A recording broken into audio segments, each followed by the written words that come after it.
சிறு நண்டு மணல் மீது படம் ஒன்று கீறும், சிலவேளை அதை வந்து அலைகொண்டு போகும் என்ற வரிகள் யாருடையது? இலங்கை நாட்டு மகாகவி. மகாகவியின் இயற்பெயர் யாது? து. உருத்திரமூர்த்தி. வெறுவான வெளிமீது முகில் வந்து சூழும், வெறிகொண்ட புயல் நின்று கரகங்கள் ஆடும் என்ற வரிகள் யாருடையது? இலங்கை நாட்டு மகாகவி.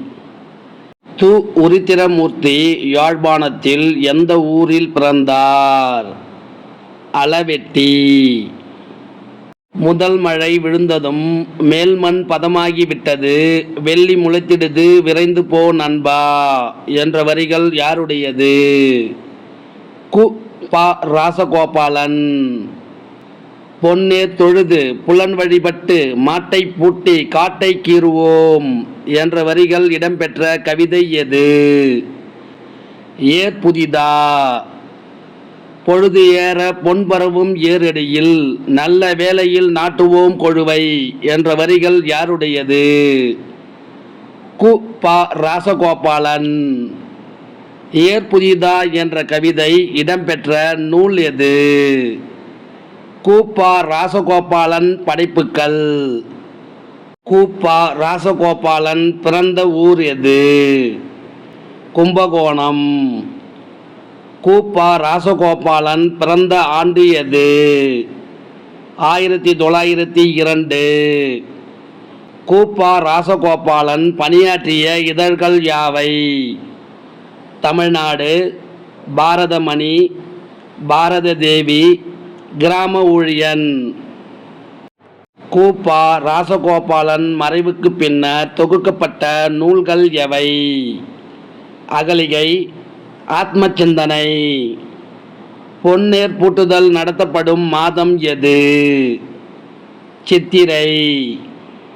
ஏற்பிடிக்கும் கைகளுக்கே வாழ்த்து கூறுவோம், வறுமை ஏகும் வரை செய்பவர்க்கே வாழ்த்து கூறுவோம் என்றும் என்ற வரிகள் யாருடையது? கவி கா. மு. ஷெரீப்.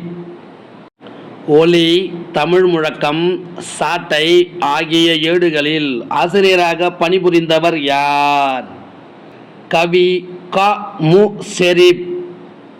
ஊர் செழிக்க தொழில் செய்யும் உழைப்பாளிகள் வாழ்வு உயரும் வகை செய்பவர்க்கே வாழ்த்து கூறுவோம் என்ற வரிகள் யாருடையது? கவி கா. மு. ஷெரீப். அம்மா, என் காதுக்கு ஒரு தோடு நீ அவசியம் வாங்கி வந்து போடு என்ற வரிகள் யாருடையது? பாரதிதாசன். தமிழ்நாட்டு ரசூல் கம்சதேவ் என்று அழைக்கப்படுபவர் யார்? பாரதிதாசன். கற்பது பெண்களுக்கா பரணம், கொம்பு கல் வைத்த நகை தீராத ரணம், கற்ற பெண்களை இந்த நாடு தன் கண்ணில் ஒற்றிக்கொள் மண் போடு என்ற வரிகள் யாருடையது? பாரதிதாசன். இயற்கை கவிஞர், பகுத்தறிவு கவிஞர் என்று அழைக்கப்படுபவர் யார்? பாரதிதாசன். சாளரத்தின் கதவுகள் சட்டம், காற்றுடைக்கும், தெருப்புழுதி வந்தொட்டும், கரையான் மண்வீடு கட்டும், அன்று துடைத்தேன், சாயம் அடித்தேன், புது கொக்கி பொருத்தினேன் என்ற வரிகள் யாருடையது? தி. சோ. வேணுகோபாலன். காலக்கழுதை கட்டெரும்பான இன்றும் கையிலே வாளித் தண்ணீர், சாயக்குவளை, கந்தை துணி, கட்டை துரிகை, அறப்பணி ஓய்வதில்லை, ஓஞ்சிடில் உலகம் இல்லை என்ற வரிகள் உள்ள கவிதை எது? ஞானம். ஞானம் எனும் கவிதை எந்த தொகுப்பில் இடம்பெற்று உள்ளது? கோடை வயல். தி. சோ. வேணுகோபாலன் பிறந்த ஊர் எது? திருவையாறு. மணிப்பால் பொறியியல் கல்லூரியில் எந்திரவியல் பேராசிரியராக பணியாற்றியவர் யார்? தி. சோ. வேணுகோபாலன். எழுத்துக்கால புது கவிஞர்களில் ஒருவராக திகழ்ந்தவர் யார்? தி. சோ. வேணுகோபாலன். மீட்சி விண்ணப்பங்கள் என்ற கவிதை தொகுப்பு யாருடையது? தி. வேணுகோபாலன். கருப்படு பொருளை உருப்பட வைப்பேன் புவியில் ஞானோர் புகையுடை தெய்வம் என்ற வரிகள் யாருடையது? கண்ணதாசன். பொன்னினும் விலைமிகு பொருளென் செல்வம் என்ற வரி இடம்பெற்ற கவிதை எது? காலக்கணிதம். ஆக்கல், அழித்தல், அழித்தல் இம்மூன்றும் அவனும் யானுமே அறிந்தவை என்று கூறியவர் யார்? கண்ணதாசன். பண்டோர் கம்பன் பாரதி தாசன் சொல்லாதன சில சொல்லிட முனைவேன் என்ற வரிகள் இடம்பெற்ற கவிதை எது? காலக்கணிதம். மாற்றம் எனது மானிட தத்துவம் மாறும் உலகின் மகத்துவம் அறிவேன் என்பது யாருடைய கூற்று? கண்ணதாசன். உள்வாய் வார்த்தை உடம்பு தொடாது, நானே தொடக்கம், நானே முடிவு, நான் உரைப்பதுதான் நாட்டின் சட்டம் என்ற வரிகள் இடம்பெற்ற கவிதை எது? காலக்கணிதம். காலக்கணிதம் எனும் கவிதை இடம்பெற்ற நூல் எது? கண்ணதாசனின் கவிதை தொகுப்பு. கண்ணதாசன் சிவகங்கை மாவட்டத்தில் எந்த ஊரில் பிறந்தார்? சிறுகூடல்பட்டி.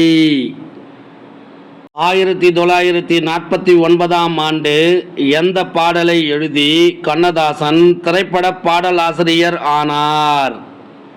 கலங்காதிரு மனமே. திரை உலகிலும் இலக்கிய உலகிலும் சிறந்து விளங்கியவர் யார்? கண்ணதாசன். கவிஞர் கண்ணதாசனின் இயற்பெயர் யாது? முத்தையா. சிறந்த கவியரங்க கவிஞராகவும் பேச்சாளராகவும் திகழ்ந்தவர் யார்? கண்ணதாசன். திரைப்பட பாடல்கள் வழியாக எளிய முறையில் மெய்யியலை மக்களிடையே கொண்டு சேர்த்தவர் யார்? கண்ணதாசன்.